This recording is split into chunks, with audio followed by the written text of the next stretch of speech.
Hello students, welcome back to my channel.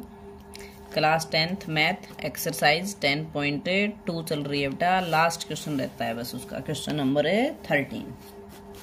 देखो, prove that opposite side of a quadrilateral circumscribing a circle subtend supplementary angle at the centre of the circle. एक quadrilateral के अंदर क्या बना हुआ है बेटा? एक सर्कल बना हुआ है। तो वहां पे इसने क्या कहा, सेंटर पे जो एंगल हैं जो अपोजिट साइडों के द्वारा सबस्टेंड हो रहे हैं वो सप्लीमेंट्री बना रहे हैं। तो इसका मतलब क्या हुआ बेटा हमारे पास,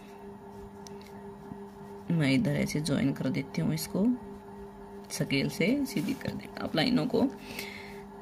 ये जो एंगल है, ये अपोजिट एंगल, ये सप्लीमेंट्री बना रहे हैं बेटा। ये प्रूव करना है हमें। ये ओ पॉइंट है, angle A O D plus angle B O C 180 degree के इक्वल है। या फिर दूसरी साइड वाला, इधर वाला ए ओ बी डी ओ सी, इन दोनों का सम 180 डिग्री है। सप्लीमेंट्री का मतलब क्या होता है? एंगल का सम 180 डिग्री आना चाहिए बेटा। तो यहाँ पे इसने कहा है अपोजिट साइडों के द्वारा। तो ये हमारी अपोजिट साइड ये वाली है। तो इन दोनों एंगल का सम 180 है या फिर इन दोनों एंगल का सम 180। ये प्रूव करना है बेटा यहाँ पे हमें। तो देखो हम कैसे वेरीफाई करेंगे इसको। यहाँ से ज्वाइन कर लेंगे बेटा इसको हम, इधर भी ज्वाइन कर लेंगे, इधर भी और इधर भी। तो मैंने नेम दे दिया यहाँ पे PQRS। तो यहाँ पे ये टोटल 8 एंगल बन गए बेटा। एंगल्स को नेम दे दिया मैंने 1 2 3 4 5 6 7 और 8। अब देखो ये जो ट्रायंगल है हमारी BOP और BOS, इन दोनों ट्रायंगल को कॉन्ग्रुएंट दिखा सकते हैं बेटा हम। कौन कौन से ट्रायंगल कहा है मैंने? In triangle BOP and triangle BOS, ये वाली दोनों ट्रायंगल जिसमें एंगल 1 और 2 नजर आ रहा है। अब कैसे कॉन्ग्रुएंट हो सकते हैं बेटा ये? BP और BS क्या है? B पॉइंट से डाली गई टेंजेंट है तो इक्वल रहेंगी। OB लाइन क्या है? कॉमन है बेटा। OP और OS क्या है? दोनों सर्कल की रेडियस है बेटा। तो सर्कल की सभी रेडियस इक्वल होती हैं। तो यहाँ पे हमें क्या क्या लिखना पड़ेगा? BP equal to BS। क्या रीजन दोगे बेटा? टेंजेंट फ्रॉम B पॉइंट से डाली गई टेंजेंट है आपके पास। Now OB is equal to OB क्या है बेटा? कॉमन है। And OP equal to OS क्या है बेटा? रेडियाई हैं दोनों। तो किसी भी ट्रायंगल के अगर 3 साइड इक्वल हो जाती हैं तो उन ट्रायंगल को हम कॉन्ग्रुएंट कह सकते हैं बेटा। सो ट्रायंगल BOP कॉन्ग्रुएंट है triangle BOS by SSS rule से।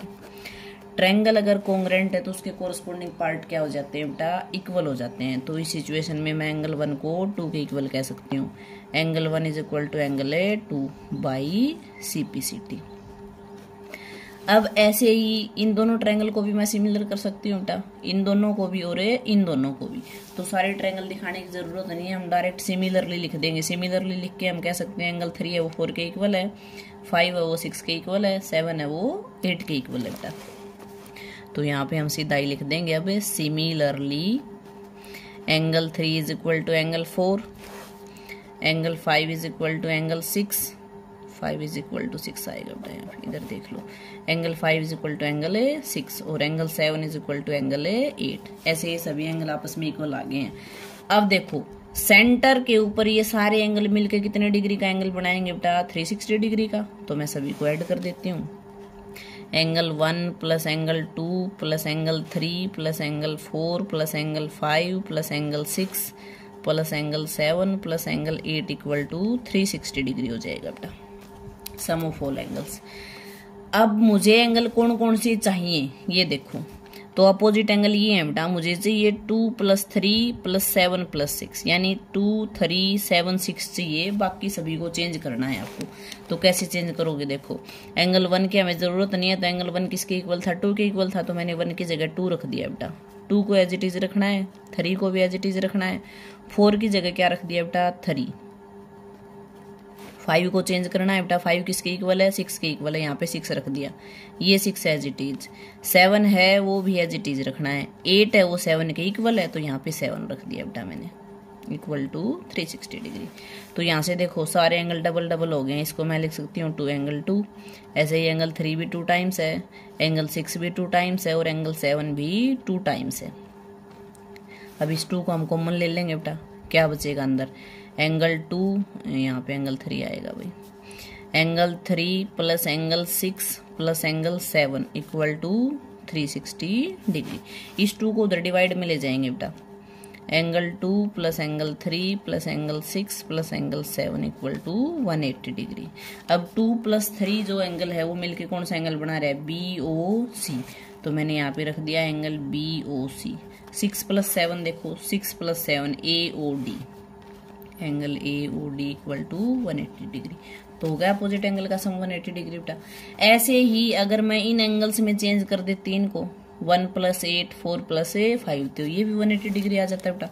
तो यहाँ पे हम लिख देंगे similarly angle AOB plus angle BOC, इनका सम भी कितना हो जाएगा बेटा, 180 डिग्री। तो यही पूछा गया था क्वेश्चन में। तो ये पूरी एक्सरसाइज ऐसी है बेटा, इसका हर क्वेश्चन मोस्ट इम्पोर्टेंट है, हर क्वेश्चन पेपर में आ जाता है इसका। क्वेश्चन नंबर 8 है, 11 है, 12 है, 13 है, ये ज़्यादा इम्पोर्टेंट है इसके, ठीक है। तो आप इनको अच्छे ढंग से कर लेना बेटा। Thank you.